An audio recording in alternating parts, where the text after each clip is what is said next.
Hey there guys, welcome back to another video, as today we got another episode of reviewing NHL teams off-season so far. As today we're going to be talking about the Pittsburgh Penguins and their crazy busy off-season that they just had, picking up or re-signing of Evgeny Malkin, Christopher Letang. They also got back some, Raquel and a few other guys, so we got a lot to talk about as the Penguins had a very busy off-season, and Ron Hextall and Brian Burke had their books were full, to say the least. But before we get into this one, I'd like to just say, if you are new to the channel, make sure to hit that like button and hit that subscribe button as well. It'll be very much appreciated. And if you guys like to see some early content and exclusive videos, I would definitely recommend becoming a member of the channel, joining the boys club. You also get some cool emotes for the streams as well, which I got exclusively made for the membership tab. So if you like to, go check out the membership tab. The link will be down in the description below.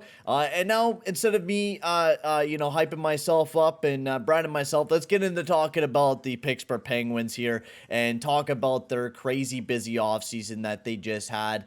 And they made a lot of moves, to be quite honest with you, getting Jeff Petrie in a big trade, Ty Smith adding some youth in there as well, re-signing Chris Letang, which, people were thinking that they weren't even going to really get Chris Letang or Evgeny Malkin back on the team, and they were able to get both back on the team, which was massive. So let's get into talking about the very first thing. As you guys all know, we talk about the draft right off the get-go, and honestly, it was an alright draft for Ron Hextall. Owen Pickering was probably one of the better picks, and in the rest of the draft, there wasn't very many, this is going to be a really good prospect. They just didn't have an amazing draft there for the Penguins. They did get Owen Pickering because they did keep their first-round pick, and Owen Pickering is a pretty good defenseman, has a little bit of foot speed, pretty good puck-moving defenseman, has some decent offense, but is definitely going to be a little bit of a project, I feel. He's 6'4", played in the World Juniors this year and looked quite well, and I think Owen Pickering will be a really good defenseman. This was kind of one of the guys that if this pick fell back for the others, this is definitely a guy I would love to see in an Edmonton-only uniform, just because of the fact that he had really good puck mobility skills, and he was really good at skating as well for being a bigger defenseman as well. Put up 33 points in 62 games there for the Swift Current Broncos and is a pretty good prospect out of this draft. The rest of the guys weren't very well impressive. They got a goalie from Russia, Zam Plant, and Nolan Collins, and then I think Luke Devlin as well, but nothing that has too crazy potential right now. With Pickering, you could maybe get a third second pairing defenseman out of him. I think it'll probably be around the top 4 range, but just kind of depends on how his offense pans out over the next little bit. We'll get into the trades next up, and they made some really big trades. They traded away John Marino, and then in return they got Ty Smith and a 3rd round pick. Now, I wasn't a big fan of them trading away John Marino. I know it was either two guys that they were going to try to trade away. It was either Marcus Peterson, which I don't know if they were necessarily able to get rid of him, or John Marino. And John Marino, I think, would have been a perfect guy to keep. But with the fact of the matter is, they picked up Jeff Petrie in a trade just right after that, picking up Jeff Petrie and Ryan Failing for Michael Matheson and a 4th round pick to kind of replace John Marino in that place. So, in the end, I mean, you got out John Marino, you got out Michael Matheson. You definitely saved a little bit of money with these two trades for sure. I think Michael Matheson in this deal is very comparable to Jeff Petrie. I think they're two very similar defensemen, especially after this past season. Michael Matheson had a really good bounce back season. Jeff Petrie had a little bit of a down season. He might do a little bit better in a Pittsburgh Penguin uniform. We'll have to see if he does.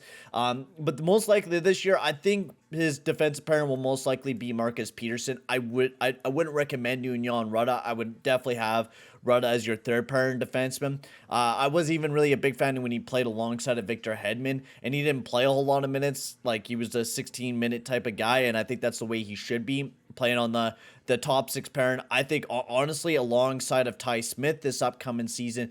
Just also depends on Chad Ruhwedel, but a really good deep defense core this upcoming season for the Pittsburgh Penguins, which I do enjoy because, they've had some injuries in the past, so with them bolstering up their defense core a little bit, it's nice.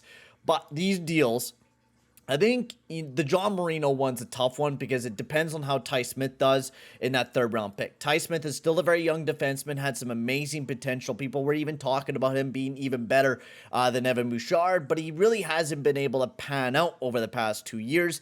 Just hasn't been showing great defensive numbers, been all right 5-on-5 offensively, but just still, there's a lot of upside, I think, with Ty Smith. He's 22 years of age. Defensemen take a long time to develop, and I think that's just going to be the case here with Ty Smith. But we'll have to see how well he does this upcoming season for the Pittsburgh Penguins. But honestly, it's an L right now, but it could turn into a W a little bit later on, and I think it will turn into a W, so I'm going to give it's an all right deal. You know, you lost out big time on John Marino. I think John Marino is an amazing defensive defenseman, somebody that you would like to keep, especially since you don't really got, like, you got Brian Dumoulin as a big defensive defenseman, now Jan Rutta, but Rutta is not as good as John Marino, you know? I think Marino is definitely a big loss.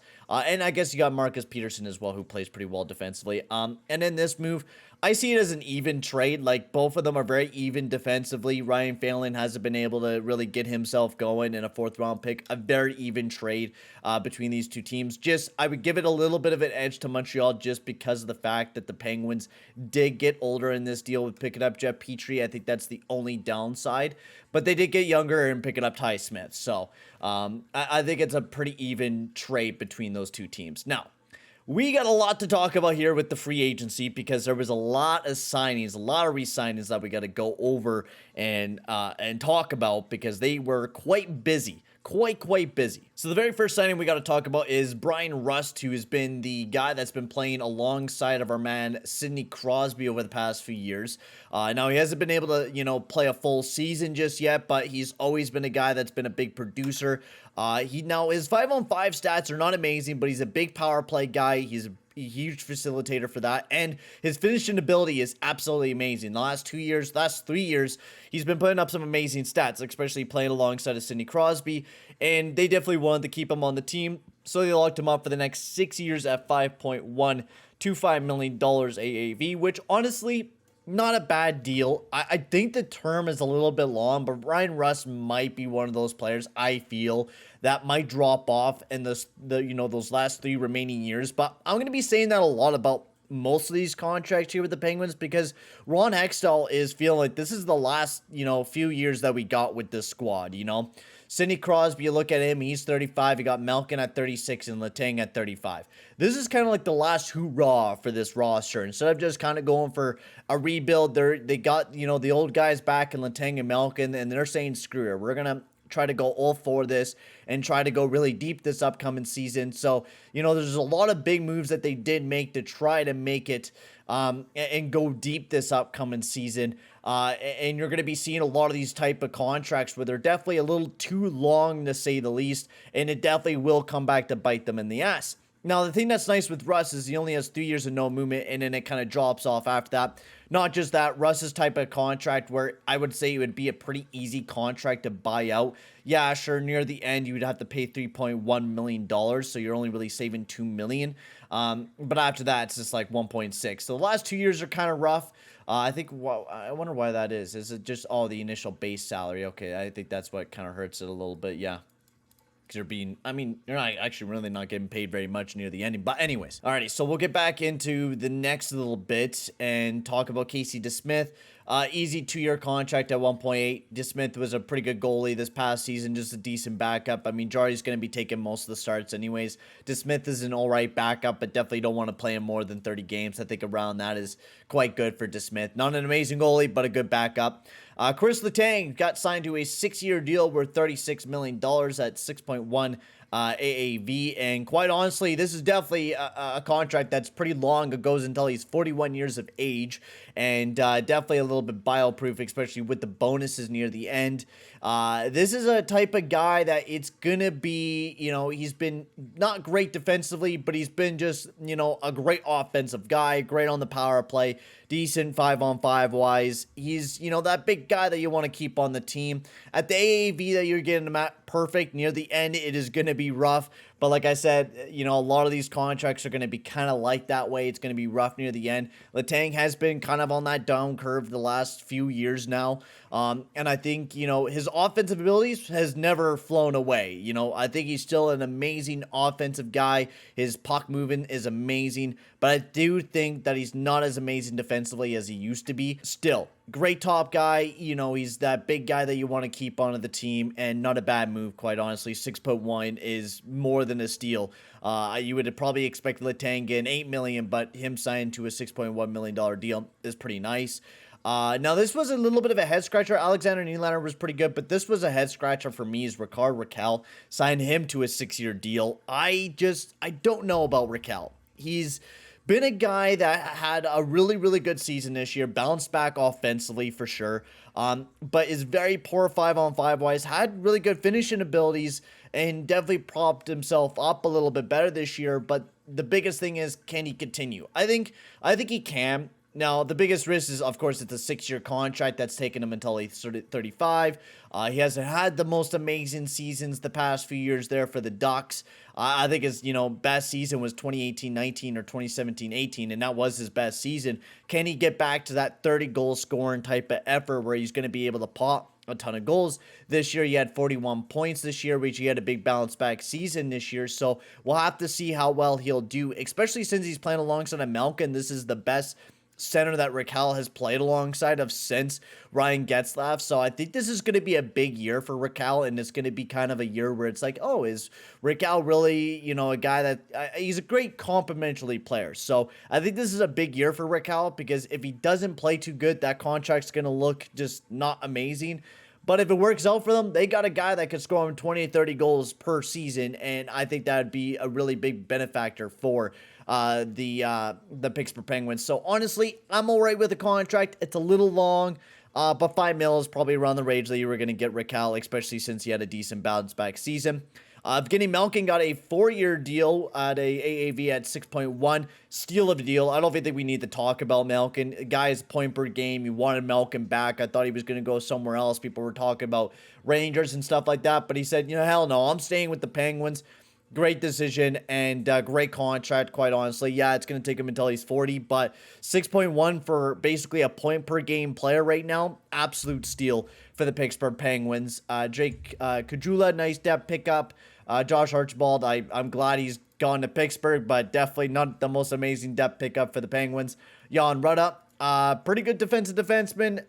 Definitely play him lower minutes. I think that's the biggest thing for Jan Rutta, but 3 years at 2.75 for a depth defenseman, not bad. There wasn't a whole lot of amazing defensemen. Honestly, if I was the Penguins, I would have went with Calvin DeHaan instead, who just signed a PTO with the Hurricanes. That's what I would have done for the Penguins here, just because Calvin DeHaan is not amazing, or Calvin DeHaan's better defensively than I think Jan Rutta is. So I would definitely would have went after Calvin DeHaan, especially since he would have probably been a lot cheaper than Jan Rutta here. Kasperi Kapanen, 2 years at 3.2. This is a little steep for Kasperi Kapanen, but it was mostly due to the fact that they didn't want to go in arbitration with him. This will take him until he's a UFA, but he's a good, 30-point getter. He was okay offensively, but there's been some up and downs with Kasperi Kapanen, so I think the next 2 years are big for him. I think he really needs to start producing a little bit, but he's just been all right 5-on-5. He's just an all right player. He finishes a lot of his opportunities, but otherwise he's just an all right guy. Dante Heinen, I really like this pickup. 1 year out, $1 million for a guy that just produced 33 points this past season and almost had 20 goals. Absolute steal. I was a really big fan of Dante Heinen this past season. Really liked him for the Penguins and thought he was a really, really nice pickup for the Penguins. And whoo! That was a lot of talking, to say the least. That was a lot of going over everything that the Penguins did this past offseason. And quite honestly, they look really, really deep. Every line that I see for the Penguins is really nice. They got a lot of good players throughout this entire roster. I'm excited, quite honestly, to see what the Penguins will do this upcoming season, especially if they have both Crosby and Malkin going throughout the entire season. I think this will be a really entertaining season to see what the Penguins will do. But for now, guys, I'm going to end the video here. Thank you very much for watching, guys, and I'll see you guys all in the next one. Adios, amigos.